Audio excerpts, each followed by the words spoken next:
Parenting in the Digital Age podcast. Many parents are concerned that their child might be falling behind. Others are just looking for ways to help their children thrive, not just in the classroom, but socially, and well into their future careers. Each episode, we explore the challenges facing parents in the modern world, from behavior, education, and nutrition to device and gaming addiction. We interview a range of leaders in the area of childhood development to help you successfully navigate parenting in the digital age. Here is your host, Jamie Buttigieg. Hello parents, welcome to another episode of Parenting in the Digital Age, a podcast helping parents help kids thrive in the modern world. Now we have a very special podcast guest today, and this one is for all of the dads out there. Joining us today is Darren Lewis from Townsville, Australia. And Darren founded Fathering Adventures in 2008. Fathering Adventures is a purpose-driven organisation that helps dads and their kids build stronger, healthier relationships. Darren is also the previous recipient of the Queensland Father of the Year Award for his outstanding community contribution. And today we'll be discussing how men can be the dads they want to be, and perhaps more importantly, how they can be their dads that the kids need them to be. So, Darren, please share with our listeners in your own words a little bit about yourself and what exactly Fathering Adventures does. Yeah, thanks, Jamie. I love that question, share about yourself rather than what you do necessarily, because we're human beings rather than human doings. And I think especially for men, we really, so much of our identity is wrapped up in what we do. So that's a brilliant question. So who am I? I guess first and foremost, I'm a husband and a father. Melissa and I have been married now for over 31 years. We're still yet to celebrate that, and that's completely understanding. We've just come off an adventure where we celebrate it, where we marked our 31st wedding anniversary, but we're still yet to celebrate it. That's coming actually. It should be happening now, but we've actually got our third son is getting married this Saturday, actually. So congrats. So Melissa and I have four sons, Brandon, Isaac, Joseph, and Theo, and they range in ages from 28 down to 19. And we've got a couple of grandkids, a precious little granddaughter, Peyton, and we also have a little grandson who's probably about 18 months now, Harvey. So I'm a granddad, and that's what's most important. As I've gotten older, what I've come to realize is what's most important is relationship, and who we are to other people, who we are in that relationship. So what do I do? Well, Fathering Adventures just allow me to step back and provide a little context in and around that, if I may. We live in a world today that is we're doing this, right? We've got social media, and so we're seemingly more connected than ever before. Yet we're more less connected than we've ever been before. We're so busy. We've got so many distractions in our everyday lives, and that has deeply affected our relationships with others. And so with Fathering Adventures, what we do is we provide these adventure experiences, these father-son and father-daughter adventure experiences to help fathers have healthier relationships with their kids, stronger bonds, a deeper understanding of one another, new direction for their futures as a father and a son, or a father and daughter, their relationships and so on. And so that's kind of what we do. Yeah. And any particular age, when you say father, son, father, daughter? I mean, my youngest is 14. Is that an appropriate age for these adventures? What is the age group that you see parents and kids? Yeah, so we initially started 13 years and over. That was where we initially started. That wasn't a really good place to start, and so we kind of had to reinvent the wheel almost, and so we actually added another age group to that. So ages 7 to 13 in one age group, and then ages 13 years and over. In fact, there's no maximum age limit to those. We've even had sons and daughters in their mid-40s bring their dads along. So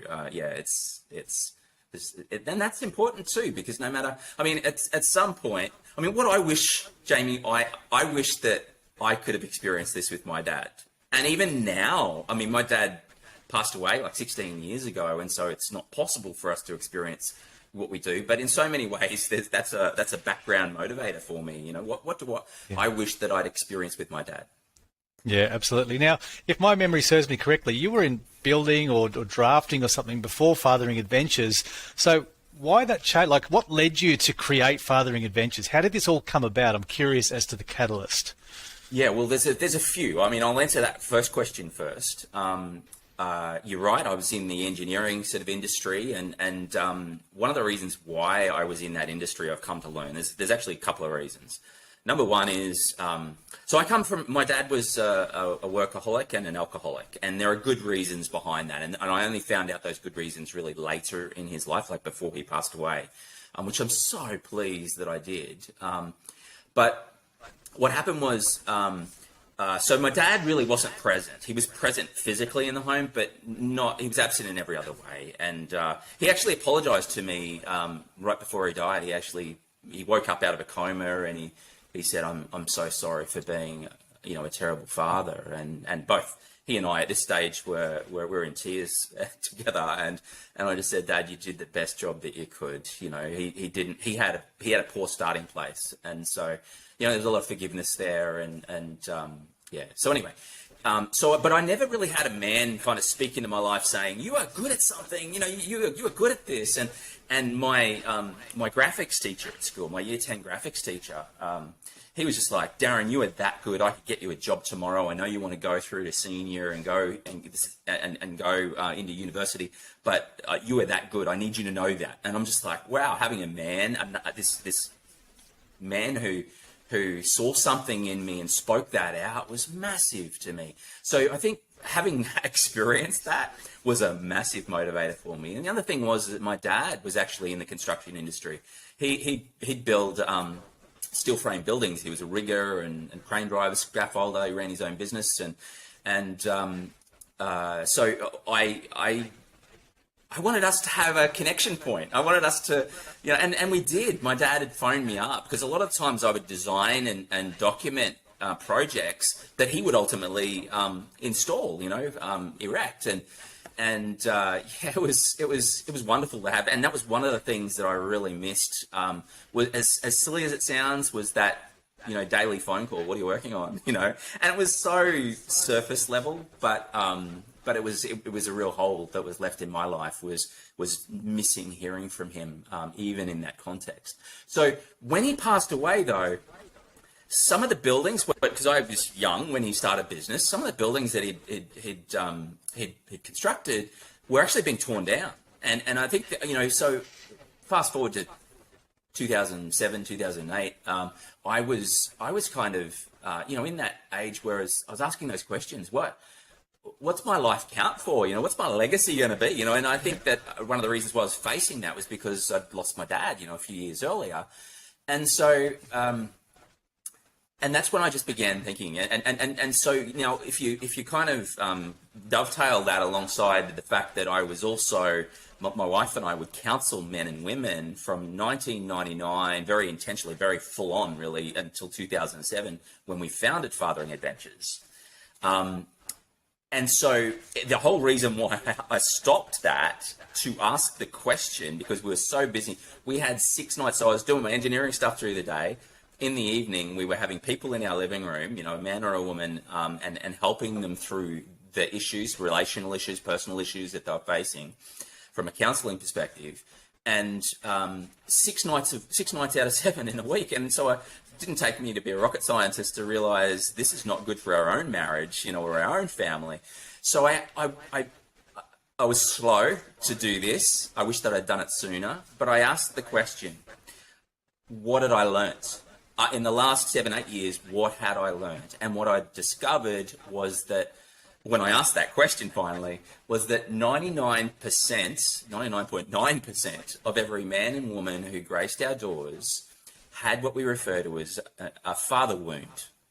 So they'd actually been, and some had massive bazooka holes through them, some just had little grazes, but the reality is, one of the biggest wounds that man or woman took, or those men and women took in their lifetimes, actually came from dad first.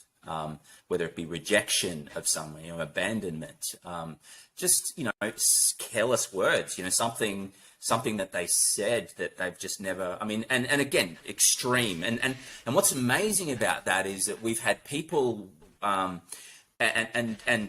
Dad did something very small and it's left them deeply wounded. And we've had some where, Dad had really made massive mistakes, and yet somehow they were still able to function, and that would amaze me. But the common thread in all of it was the fact that fathers are so much more important than we've been led to believe. And so prevention is better than cure. That's why I launched Fathering Adventures. When I began to look out, do my research, who out there is preventing father wounding, there were very few organizations doing anything in that space. It was all reactionary. Yep. And you don't have to look far. You can look in prisons, and 85% of all inmates came from fatherless homes.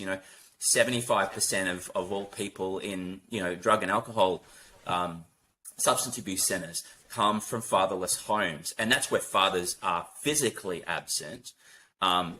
Let me tell you, the rest of that percentage came from, for the most part, there's always an exception to the rule, but for the most part come from homes where Dad might have been physically present. But Dad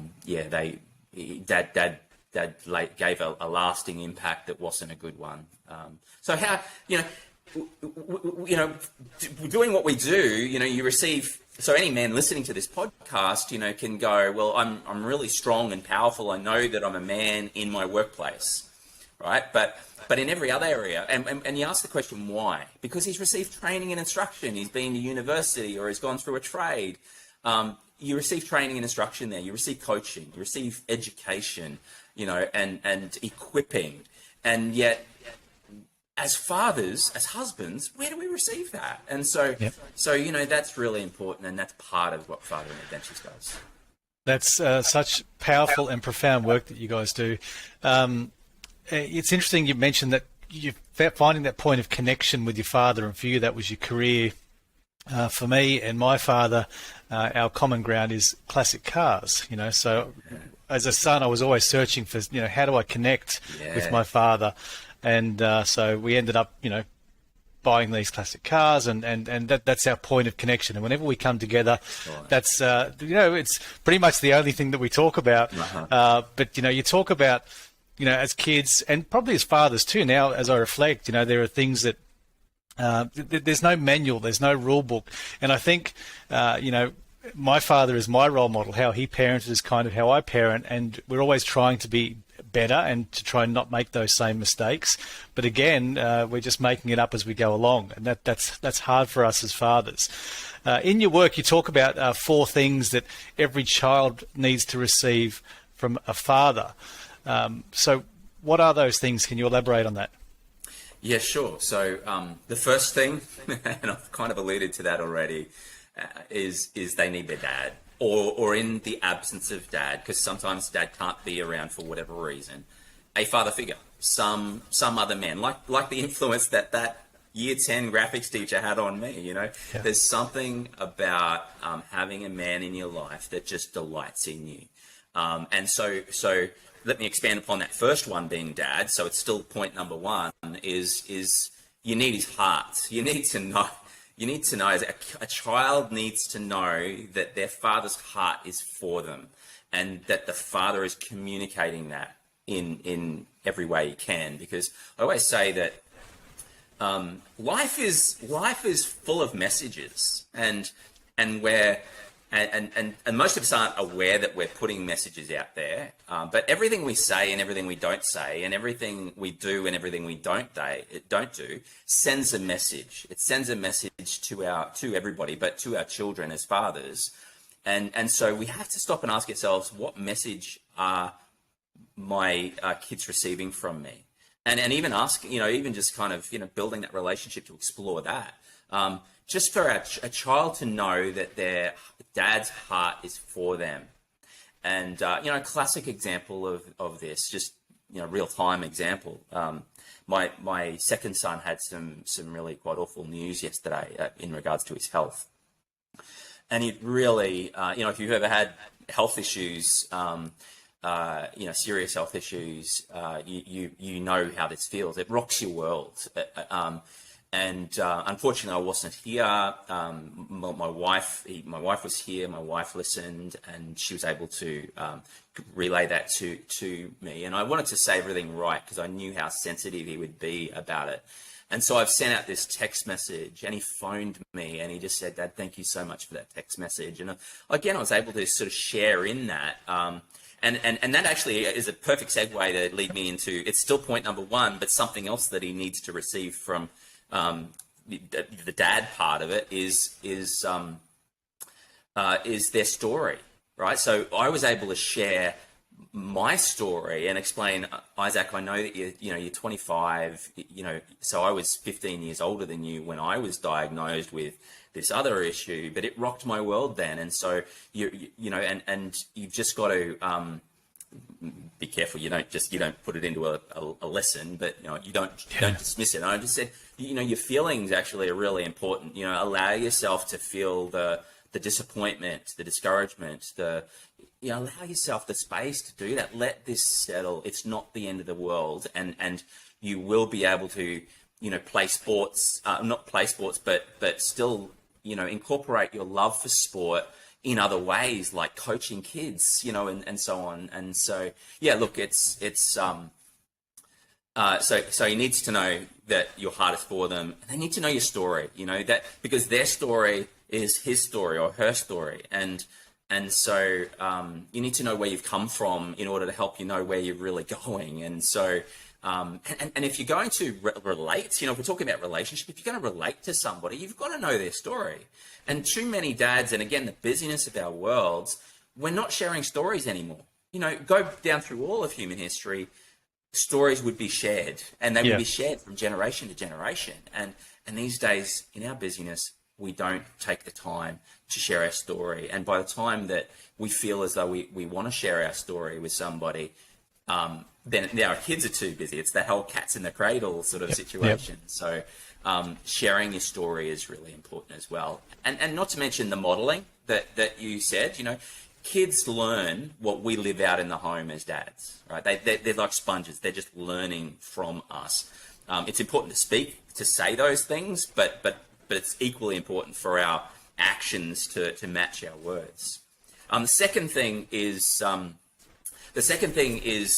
really it's in regards to them becoming young adults and eventual adults. And so it's like, well, what does it mean to be a man? What does it mean to be a woman? What's the difference between a child and an adult? So this is more in those teenage years where their bodies are beginning to change. But the reality is that, they could stay children if they aren't aware, if they're not given a vision for what it means to be an adult or for what the differences are between children and adults. So we need to be able to help provide them with that understanding of those two different identities. If we don't, what we end up with is kids in adults' bodies. And so, they're in their 30s and 40s and they're still being kids. They're still acting like kids. They're still talking like kids and thinking like kids. And that is not good for our society as a whole. How do we help them build that identity or understand what that,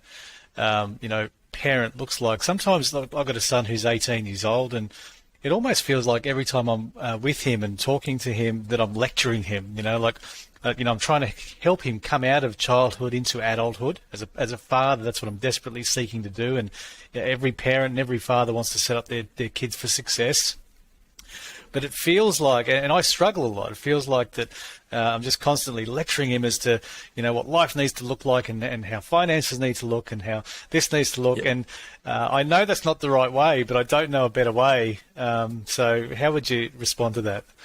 Well, first up, well done. The fact that you're even attempting to impart those skills, that's really important. And he'll actually be grateful for you having even attempted to do that. Because there are too many adults out there today who have no idea. And so well done for that.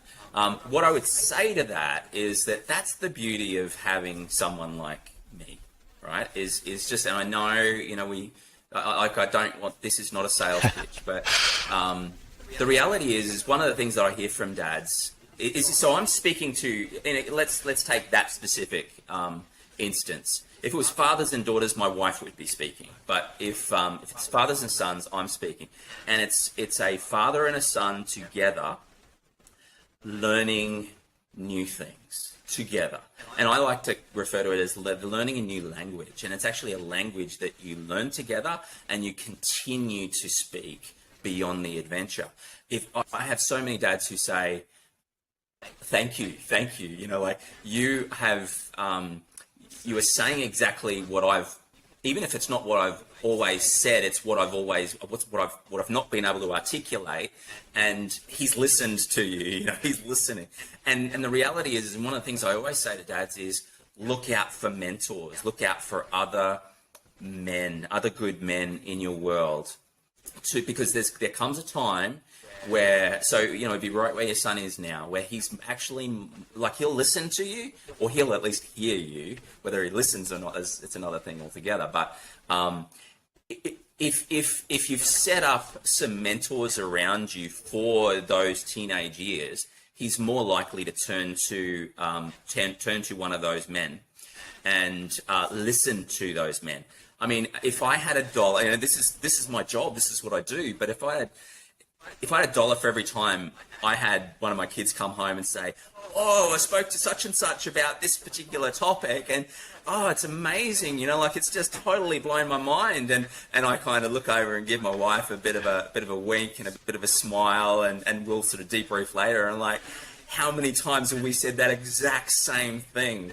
But sometimes it actually needs to come from other people, and sometimes when dad's actually quiet and you can actually just sit down and actually listen to somebody else and then debrief, which probably leads me on to another subset of that is there needs to be, so that we know that the seasons of a year, right? We've got spring, summer, autumn, winter, and I know that some of our cities, like where I'm based in Townsville, we really only have summer and winter, and winter is very short. In a place like Melbourne, you get 4 seasons in one day. Well, there's seasons of fathering too, and this isn't something that we were necessarily planning on speaking about, but I will speak about the first 2 seasons. The first season is where dad is like a commander-in-chief, right? He's like a dictator, really, and he tells the child what to do, right? Now, if a dad continues to do that into those teenage years, then what you're going to have is he's going to rebel against that. And at the very least, he's going to shut off. He's going to shut down. And there's a fellow by the name of James Dobson, psychologist and author. He said this. He said that rules without relationship leads to rebellion, which again is why. So there's nothing wrong with rules, but it's really all hanging off relationship. And so the second season of a father's life is during those teenage years. When your son turns 13 or your daughter turns 13, you do not dictate anymore. You don't tell them the things. You don't lecture. You withhold. You've got to learn. And like with any season, sometimes you'll have some hiccups, right? Sometimes moving into summer, there might be a cold snap, all of a sudden. And so, learn from those things, but ask questions. That's the thing. What you do is you step out of the commander-in-chief role, the commandant kind of role, into the coaching role. And the best coaches ask questions. So instead of sort of launching into, you've got to do this, it's like, okay, have you considered, what life might look like, in the next 10 years if you don't make these kinds of changes. That's easy, right? But when I ask my son, have you considered what you'll do next? No. Yes. And so can I say, Jamie, and you are really good at this actually, is you have to be, I think as dads, as parents, full stop, we have to become really good at asking questions. Yeah. So you got to become really, the word is creative in that space. And I'm actually not a creative person by nature, it's something I've really had to work on to be creative. But what you have to do is you have to go, okay, well, that question was a poor question. It had the right motive behind it, but Teenagers, when you ask questions, if they're not great questions, you get a some sort of grunt, right? You need to actually be able to ask really excellent questions that help draw out answers. They're questions that you cannot respond to with a yes or a no or a grunt to. And one of the things that I did with each of my boys when they turned 13 was I took them out to breakfast every Sunday morning. We'd sit across from them. I remember my eldest son, when I first started doing that, so 15 years ago now, I remember sitting there and I felt like giving up the first time because I was getting those. I was asking questions, I came home all discouraged and I wanted to quit. I wanted to drop it. Well, that didn't work. Yep. We're looking for this instant gratification. But let me tell you, if you go to the gym and if I went to the gym and tried to lift what I was lifting when I was 25 years of age, I'm not going to be able to, carry myself. Like my arms, I feel like they've dropped off. I probably wouldn't be able to lift it anyway, but I would do some real damage, and that would set me up for discouragement. I would not be able to continue lifting weights. I would stop going to gym. Gym is an evil place, right? So if it made me feel that way, why would I go back? So, but if I just went back and wasn't vain and just lifted the bar without any weights, just did some reps.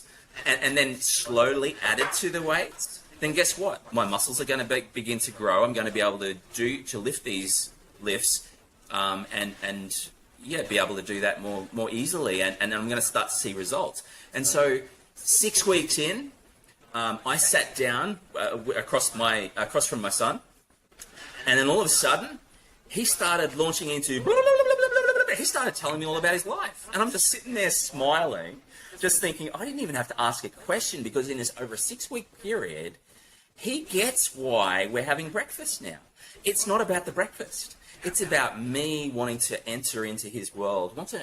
I'm interested in you, son, And so now he's volunteering up all of this information. And so I'm so pleased that I didn't give up, and I got better at asking questions. So. Yeah, that's really interesting. And because I often feel that way as a father. I ask questions. I'm sitting in the car, the usual conversation. How was school? Good. What did you do? Nothing. And so I do acknowledge the fact I need to get better. And I think many fathers listening to this will also acknowledge that we've got to get better at asking questions. But another takeaway for myself, I've got my pen out, you've probably seen, is also asking better questions of yourself. When you started talking about what are 4 things every child needs to receive from their father, you started to talk about, ensuring they know that they have your heart. That's a bit of an abstract thing for a father to hear. Like I kind of think, well, how do I apply that? But what I took out of that is, if I can ask this one question at the end of every week, what did my child receive from me this week? Yeah. That's the question I'm going to now ask myself. That's the takeaway for me out of this. Is so, what did they receive this week? And that'll. The quality of your questions determine the quality of your outcomes. That's one thing I've always believed. If you ask yourself better questions and the right questions, it'll lead you as a father, as an entrepreneur, as a podcaster, whatever you're doing in life, it'll lead you to better outcomes. And so that's a great question. What did my child or what did my children, what did my wife get from me or receive from me this week? And then just reflect on that. And then that'll shape my actions and guide me towards the next week. So there's a tangible outcome there. So thank you. Absolutely. And like my story with my son just last night, like sending him that text message. Yep. I could have simply gone, well, my wife did a wonderful job, and I did. I wanted to affirm her. You did sounds like you did a wonderful job, honey, and so but I didn't just stop it at that. He needed to hear from me too, and I had something to give. And one of the things that we say when I talk about the 4 marks of a real man, so this is where we do help to define manhood. The first mark of a real man is that a real man rejects passivity, and so he can be a real go-getter, leader in the boardroom or on the footy field or wherever. But in the home, that same man will often shrink back, will say nothing, will do nothing. And if that's every man, by the way, in social arenas. And so when and in the family, in the home. And so when you do that, when that natural tendency to be passive in that moment rises up, and to say nothing or do nothing, that's the time where you go, no, I'm rejecting that, and I'm actually going to say something and do something. And obviously, you got to have the right spirit behind that. You don't want to just launch into a lecture and so on. But so what did my son receive from me this week? Well, he knows, and he received my heart because he knows that I was there. Dad's not absent. Dad's there. He's for me, and so that's kind of that. Yeah, all of those things are really great examples of what it means by his heart. But that's the message we're trying to send him. This message: I am there for you, son. I am there for you, sweetheart. That's when he knows. Can we keep going down that path of, the four, what did you say, the four marks of being a man, or the four characteristics of what it means to be a man? Because, when I was doing some research prior to the podcast and talking about how you help dads and their kids build stronger and healthier relationships, it actually made me think of, maybe not a silly question, I suppose, but what is the definition of a father? How can I be a father? And blokes will say, oh, yeah, well, we all instinctively know what it means to be a dad. Well, we don't. I don't think we do. We're modelling and we're doing all these other things and getting our information from around us. But what is a father and what does it mean to be a man? Maybe just keep going down that path because I'm curious. Yeah, well, it's great. Again, great question. I've always said that a father. A father is somebody, again, who has, and I know you might say it's abstract, but somebody who has a heart. So a father isn't about biology. Yep. That's the problem is I think that we think that it's about biology, but the reality is there are so many fatherless boys and girls, young men and young women, older men and older women, people who haven't had a really great dad in their lives. And guess what? That's what mentors are. I have my male mentors. Are father figures in my life. They're males who delight in me. They see something in me.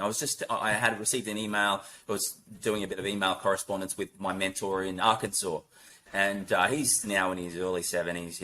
And interestingly enough, we have the same surname. Wow. So he was actually one of the reasons why I started Fathering Adventures back in 1999. Again, another man who was he saw something in me. He delighted in me. He called that out of me. Because he believed in me, I then began to believe in myself. Yep. And that's the big thing. And one of the things I say to men, it is a beautiful scene in the movie The Matrix. This could go anywhere, but the movie The Matrix, there's this scene where Neo and Trinity are at this phone, and Trinity goes up through the phone line, and Neo's there, and Agent Smith turns up, shoots out the phone, and Neo doesn't run. Now everybody knows you cannot defeat an agent. You need to run. You need to get out of there and find another phone line to get back out of the Matrix. And in that moment, Trinity and Morpheus are looking on, and Trinity says, "Why isn't he running?" And Morpheus says something so beautiful. He says, "He's beginning to believe." And I just think if men can begin to believe that they have a purpose, that there is something good in them, and men, they could be unstoppable. And it's not just men, it's women as well. It's so important for this whole idea of believing that you're more than that. So when an older man believes in you and helps to sharpen you and just sees things in you and calls those things out of you, that's a father in my mind. Yeah. So it's a great question. And that's interesting too, because I think all men listening to this can relate to that. If it wasn't their own father as that role model, I often think back to school. And I found the subjects that I excelled in wasn't because I was naturally gifted in those subjects. It was because that teacher, male or female, took an active interest in my development. They cared. They had heart, to put it in your words. And then as a result, you thrive in that environment. And so as parents, we've just got to, ask those better questions to help our kids thrive. But that's a really interesting definition. So thanks for sharing. So I want to try and get onto some other practical aspects of fathering and being a dad. And I've got a question here that I'd like to ask. It says, what are the 3 things every child needs to hear from their dad? So you talked about before about what things we need to receive as a child from our father, or we need to give to our kids as fathers. But what are just a couple of things I can say to my kids? What do they need to hear Yeah. So if you just, what I'll do, Jamie, is I'll just answer the other two. So there's other two things that I'm going to just make them dot points. So the four things. So we actually only covered two. So the third thing that every son or daughter needs to receive from their father is like a rite of passage. Actually, a process and a moment where they actually cross the threshold, where their transition into young adulthood and eventual authentic adulthood is actually acknowledged and marked and celebrated. Because if we expect our children to become adults, how can they if they don't know that they've actually become adults? Like what process? Our society says, well, it's 18. That's when you can legally consume alcohol. I mean, my goodness, we don't have rites of passage today, and we've got to get those back. So that's something that we need to be giving to our kids. And the final thing that they need to receive from us is what I refer to as a transcendent cause, a cause that's bigger than themselves. So one of the things that we do as dads is because we never heard our dads say, "I love you." Yep. Like so many of our generation didn't receive that and didn't hear their dad say that. And so what we actually do is we go, "I love you, I love you, I love you." We don't stop. And the message that sends, so they do need to hear that, by the way. And actually, incidentally, that's the first thing that they need to hear. Again, another segue. However, the message that it can potentially send and the really what helps to define childhood is it's all about me. I'm the center of the universe and everything revolves around me. And my goodness, life does not treat us like that because it's not true. So we need to be really careful. Son, honey, there is a cause that is yours and yours alone, a great mission, a great purpose for your life. And I want to help you discover what that is, if you would allow me. Here's how I help to discover that in my life. Or you know what, if we haven't discovered that yet, take the steps to start so that we can be imparting that to our kids and help them stand on our shoulders. So anyway, the three things that they need to hear: I love you. But here's the thing is dads do that, like I say, really well. And again, I think we do need to say it a little bit more sparingly. Because I think it's kind of like, they become inoculated to it. They don't even hear it anymore. Yeah. They just, I love you. These are just words, really. And words are really powerful. I don't want to say that they're not. So there's these, so I love you, but expand upon it. That's what we don't tend to do. Tell them what you love about them. What makes them uniquely them? Because again, we don't love somebody for the things that they do. We love them for who they are. Remember how this podcast started, right? You asked, who are you, Darren? Before the what do you do?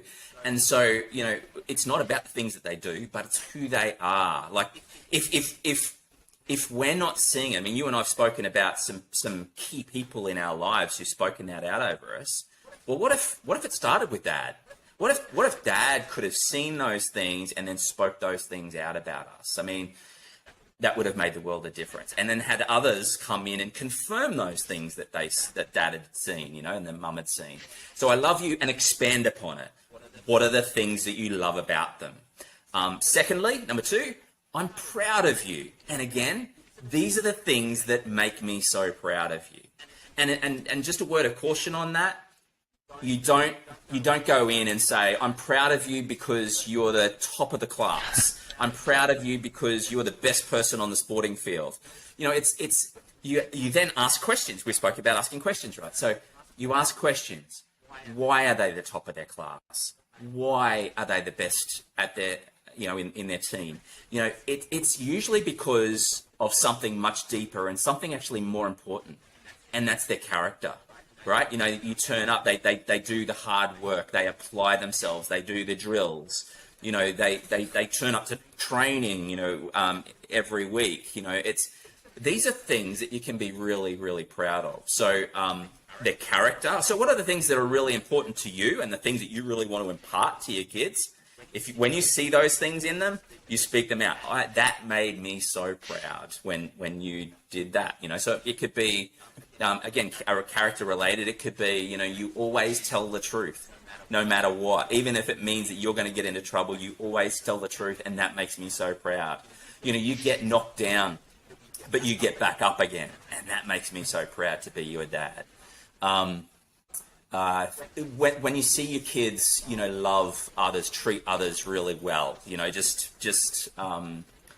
practically, just the things that they do, whether it be their mum or their kids, so that their siblings or kids at school,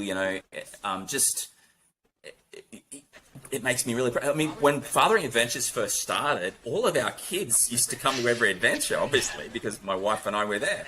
And our kids would come up to us afterwards, almost like have a team meeting, but they would call it. They'd say, "Hey, Dad, come in here for a second.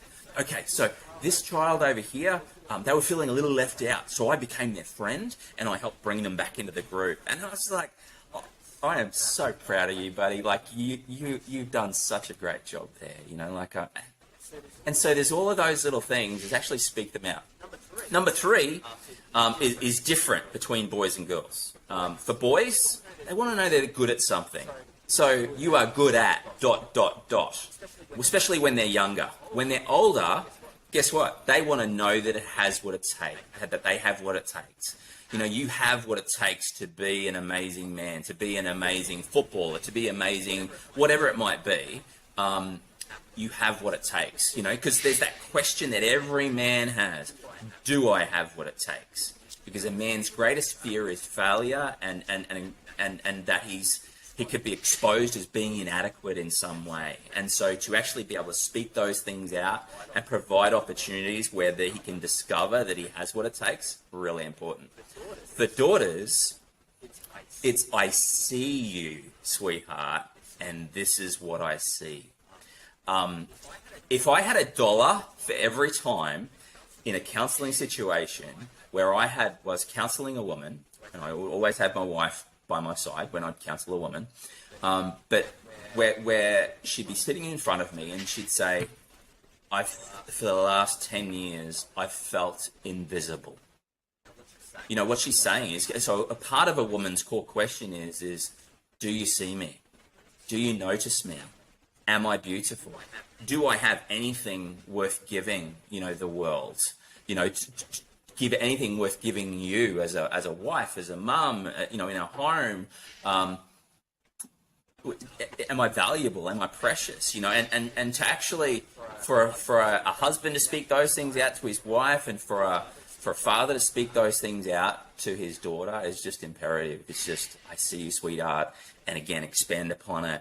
These are the things that I see. And again, there's overlap, and there's, it's like using those words, the I love you, I'm proud of you, and the I see you, but it's kind of just giving lots of explanations around those three things and using those words specifically. They're just like guideposts, really, guide rails, but sort of mapping out a path. But they're the three things that every child, every son needs to hear, and every daughter needs to hear. That's brilliant. There's some good takeaways there for many dads listening, I'm sure, particularly the bit about expanding and the why. Like I'm good at the first part of that, and like you said before, I think as fathers we overcompensate, or we carry guilt, or there are these other things going on in our own mind that we overcompensate. We say this thing all the time, and you're right. If you say it too often, it perhaps becomes meaningless or less meaningful, perhaps. So some really good takeaways there. So I think too, Jamie, I think there's the other side of it is I think one of the things, again, getting back into that passivity that all men struggle with. It's like, well, there's this battle that's going on in our own mind. It's like, well, I don't know that he really is interested in hearing from me anyway. Like, I don't think it really matters, like, to him or to her, what I really think about them. And so we, again, say nothing and do nothing, when in fact they do want to hear those things, even if they're not saying they want to hear those things, and even if they roll their eyes when you say them. One of the things that I always do is I specifically say those things publicly at my big pivotal moments in their lives. First time I did it for my wife was when she turned 30. First time I did it with my eldest son was when he turned 7. And so, 13, 18, 21 before he got married, at the wedding, you know, that type of thing. So make it a real sort of moment. And I'll just give you an example. When my son was 7, one of my mentors who lived in our city at the time wasn't able to attend, but his wife and other kids were. Now his son was 8. His eldest son was 8, just 12 months older than my son. I got a phone call later that day from my mentor saying, "Hey Darren, can you just tell me what you said to Brandon at his birthday today? Because my son Daniel came home and he's just like, Dad, you should have heard what Darren said to Brandon." And so I taught him these things, you know. It's like, so it really matters. It matters not just to the person you're saying it to, but in that sort of instance, it matters to other people as well. And again, if you have people, if you're, I always make sure there's lots of other dads and mums and everything in that space. And you know what, if I can just impart something to one of those dads, if they might be able to do that with their son or daughter, fantastic. Yeah, it's very impactful, and you know, it also creates a legacy. You know, your behaviour, your actions, and how you raise your son or daughter will determine how that next generation is raised in part as well. Absolutely. That's one of the things I always say, Jamie, is to dads is, you know, that son or that daughter that you've brought along to one of our adventures, he or she is your grandchild's parent, right? You know, so he's going to be, this son is your grandchild's father, and if fathers are important, then guess what? We need to make this a priority, that we're really investing richly into them. Yeah, that's brilliant. Okay, so absolutely, it's gender. Yeah, you're right. Bit of a light-hearted question to round things off. We've gone well over time, but I've thoroughly enjoyed our discussion, and you know, it's not often in these podcasts I write down a whole bunch of notes for myself to take away, so I know this is going to be impactful and powerful for other men listening. So thank you for your time and your generosity on this podcast, Darren. Now, the question we like to ask all of our guests, bit of a fun one, is if you had a time machine, you could go back to your 10-year-old self, what's one piece of advice that you'd give yourself? Yeah, that's a brilliant question. It really is. I love that question. So I actually sort of took a little time to actually put myself there, and where, because how many of us do that? How many of us kind of transport ourselves back to 10 years of age, or 13 years of age, or 15 years of age, and go, what do you wish that you'd known then, you know? And so what I came up with is, and this may sound silly, but you're okay. You're okay. You know, like I because I never, before these teachers sort of started speaking into my life, I mean, I had all of these doubts, you know, there must be something wrong with me. And that's why Dad doesn't want to spend time with me. You know, like there's something wrong with me. And kids will do that. So you're okay. Life will be full of all kinds of challenges, but you will overcome them. Don't be afraid to dream big. And because dreams can absolutely come true, and be adventurous and take risks. So I guess there's probably a little bit there, but you know, all of those things, I think I needed to hear those things back then, and all of those things have come to pass, and all of those things have made me who I am today. So. And the interesting thing from that is, if we ask ourselves this as a father, you know, what would you go back and, you know, what piece of advice would you give yourself? For our listeners, you know, on the podcast now, that is the same thing that we need to be giving to our child today. Exactly. So nice way to round things off. Darren, where can our listeners find you and Fathering Adventures online? How can they connect with you? How can they look at some of these really purposeful, powerful, impactful programs that you offer fathers? The best way, the first way to really find us is really just type into Google, I guess, into your browser, sort of fatheringadventures.com.au. On there, it has online forms, you know, like a contact us form. It also has my email address and my phone number. I'm available. I mean, part of Fathering Adventures for me is actually building relationships with people. You know, I have people say to me, usually business coach type people say, Darren, you need to automate a whole lot more than you're currently automating. And I'm like, no, I hear you, and I agree from a strictly business point of view. However, part of the process for me is actually building relationships with these people before they come. So yeah, that's All of my details really can be found, social media sort of links and stuff can all be found at the website, fatheringadventures.com.au. Fantastic. Darren Lewis, thank you so much for your time today. Thanks for your generosity and so many powerful takeaways for all the dads out there. Thanks for joining us.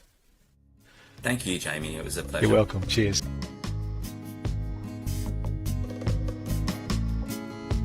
If you enjoyed the show, please connect with Jamie on LinkedIn or Instagram. You'll find links in the podcast description. Parenting in the Digital Age is sponsored by Skill Samurai, Coding and STEM Academy for Kids.